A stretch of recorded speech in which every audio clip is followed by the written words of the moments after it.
Hi guys, my name is Harmony and I make videos about West Coast living.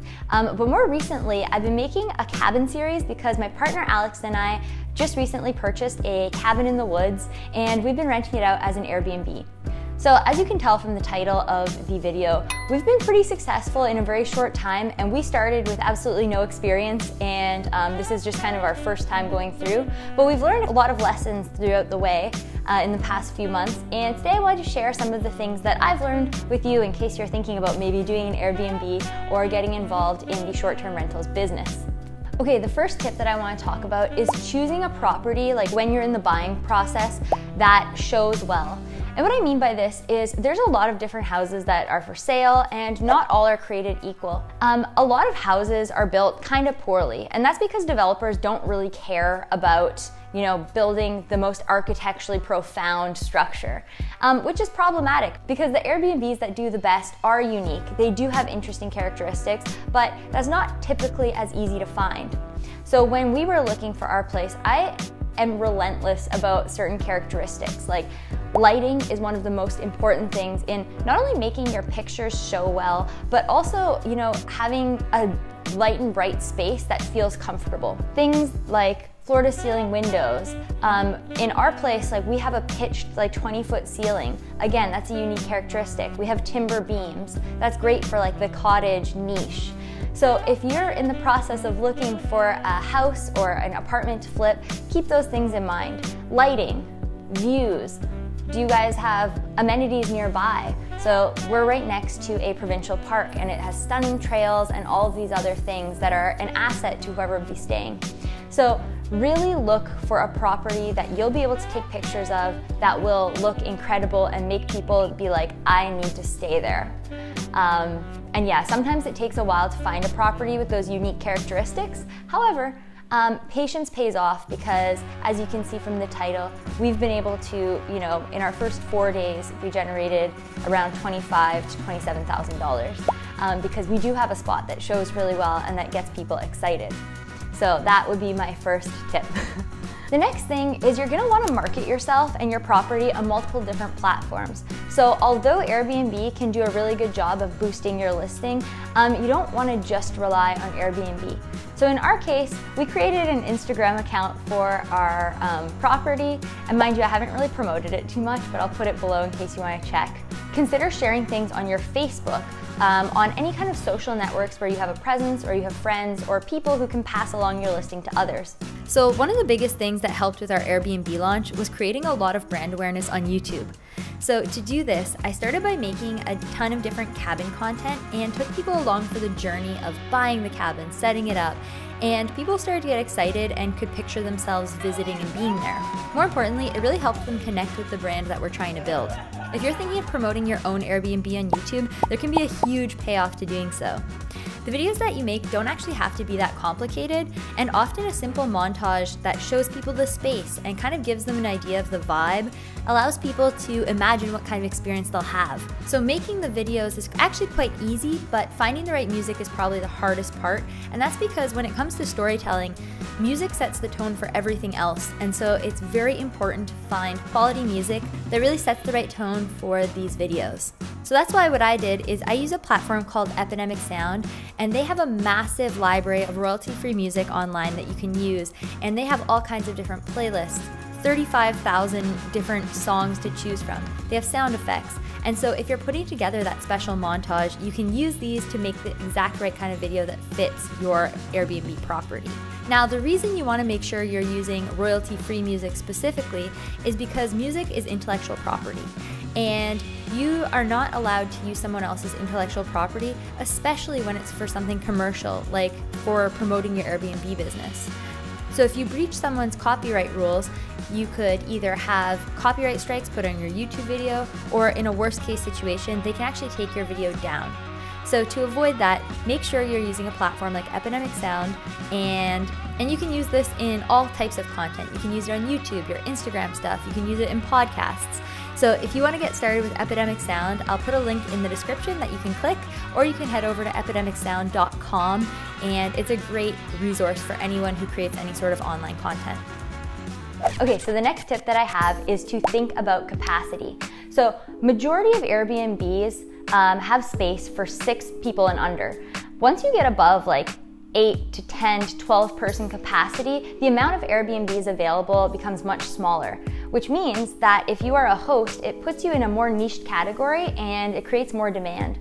So I know this personally from experience because oftentimes before we had this cabin, me and my group of friends would go on these big trips together, and it's really hard to find a really nice place for like 10 to 12 people. So when we were looking for a space to create an Airbnb, we wanted to make sure that there was capacity and room for that many adults to be comfortable. If you're thinking about doing an Airbnb, think about capacity, because having more space will make your listing more desirable and better for showing up in Airbnb's search results. Okay, this next tip is a little bit maybe more obvious, but think about location. So you want to make sure that you're buying a home in a place that people are traveling to regularly, an area with attractions for them to enjoy while they're there. You know, you might get lucky and find a house in the middle of nowhere that's a way better price, like let's say $200,000 less than the area you've been looking. But if you think about it, it's much riskier, because what are the odds that people are going to be traveling way up in the middle of nowhere? Now, if you're a lakefront and you can have a waterfront private cabin property, that brings a little bit more appeal because people are willing to, you know, drive up there and whatnot. However, at the end of the day, when you're staying at an Airbnb, you want to be able to like leave and go to maybe a restaurant that's nearby or get groceries easily. So if you find a spot and it's like super remote or like boat access or something, you're really creating a barrier to entry for people to get there, and you're gonna have a harder time filling that place. So keep that in mind when you're thinking about your location. The next tip that I have is to treat your Airbnb like a brand. And what I mean by this is thinking about it not just as like a, oh, it's a house, whatever, but building more of a story behind it. And so for our place, for example, it's called Post Up Lakeside. And it's because my friends and I would always like use the slang term, oh, let's go post up. Or this is a great place to post up. Like, do you want to post up here on the beach? And we thought that was a fun kind of personal story to give to our cottage. And so in the cottage, we have some personalized details. Like we have the definition that we wrote of post up in a frame on the wall, so that anybody who comes through like can kind of see why we called it that. And we also have a guest book with all of the details and that talk about the area and kind of give more insight to some of these little personalized touches. It's also advantageous to build a website for your Airbnb just so that it has its own landing page, or perhaps it's a Facebook page or an Instagram page, but just ways that people can find your listing off of Airbnb should they be looking you up. If you really want to go above and beyond, you can also build or like create like merchandise or like stickers for your branded like Airbnb. And that's something I'm working on right now. For the launch, we kind of ran out of time to have that for our first guests, but you know, coming up to the second season, I'm really going to try to get that out there. My next tip is to consider the small details. So when you're putting together your Airbnb space, once you've acquired your property and you want to make it memorable, think about things that people might be doing when they're in the house. So one thing that I did is I went in and I made sure that, you know, there were crayons and paper. Like let's say there's a kid and like they're bored while their mom's cooking. You know, I know that kids have their iPads and stuff, but having those things there is a nice touch. Board games so that people can play. I also included crosswords there because although I don't do crosswords, I know it's kind of a nice thing to do when you're like sitting on a patio. You also want to make sure that people have everything that they need. So like hair dryers, iron, all of these kinds of like little things that you need or might want to use in day-to-day life. Like we have a second monitor out there that people can use in case they're working from home, etc. and so forth. Really try to think outside of the box. Now, in terms of decor, you really want to take time to create an aesthetic that makes people feel comfy. And it doesn't have to be expensive. Almost all of the stuff that we bought for our Airbnb was secondhand, and then the decor pieces that we bought, like art and things like that, we bought new obviously. But really take time to create moments in the space. So what I mean by that is each corner should kind of feel like its own moment. So like somebody could like sit there and like look aesthetic in a photo and it would like look styled. So we really tried to make each and every little corner kind of have these little moments. And that's helpful because when people are on vacation, like they're more drawn to places where they can picture themselves being. And who doesn't want to sit in a beautifully like aesthetic little area?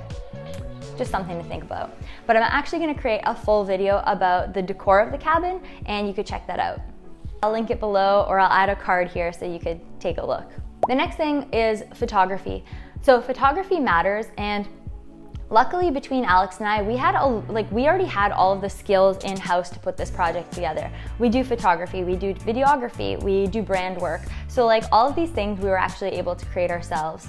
But if you don't know much about photography, maybe it's worth spending a little bit of money on so that you have photos that really show the space, that are well lit, that are well styled. So maybe look for help if that's not an area that you're proficient in. But if it is an area that you want to try your hand at, really take time to get those photos, wait for the times of day when the room is the best lit, and make sure that you're showing each and every aspect of your space. So all of the bedrooms, all of the sleeping arrangements, all of the amenities that you might have. Our property's on a resort, so we have 2 pools, hot tubs, like tennis courts.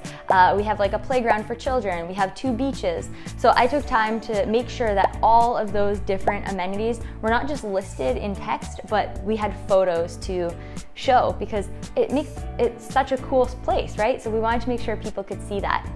Finally, I have one last tip that I think is a pretty good one. What you can do at your listing, we haven't done this yet, but we're going to, is you can actually leave like little business cards for people to take home when they go. And on the Airbnb platform, you can't actually give people your phone number, you can't text, you can't email without using the Airbnb platform, but you can offer these business cards so that when they leave, they can get in touch with you if they ever want to book again off platform. And usually the people who have stayed with you, you've already vetted them, they're less likely to damage your property because you already know what type of guest they are. But yeah, the only thing is if you book off Airbnb, you're not covered by their insurance, so do that at your own risk, but that is an option.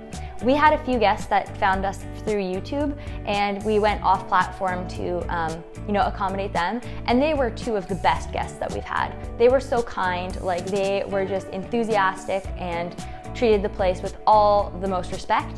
Though we've also had one group that was on the Airbnb platform, thankfully, that absolutely trashed our place. So proceed with caution.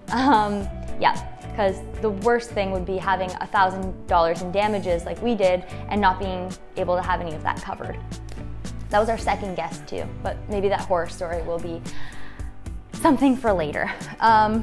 If you like this kind of content or you have questions about an Airbnb, ask me below because I answer everybody in the comments. Also, I'm gonna start an Airbnb playlist on my channel if this is a topic that you're interested in. I also have the cabin series, so you could kind of see the behind the scenes of all the stuff we've been doing, the buying process, blah, blah, blah. Yeah, so thank you so much for watching and for joining me on this adventure. We will see you guys in the next one. Bye. And one last thing, don't forget to check out Epidemic Sound. When you sign up using the link in the description, you actually get 2 months free as a free trial. Usually they only do 1, but you get 2. So yeah, check that out. Bye guys.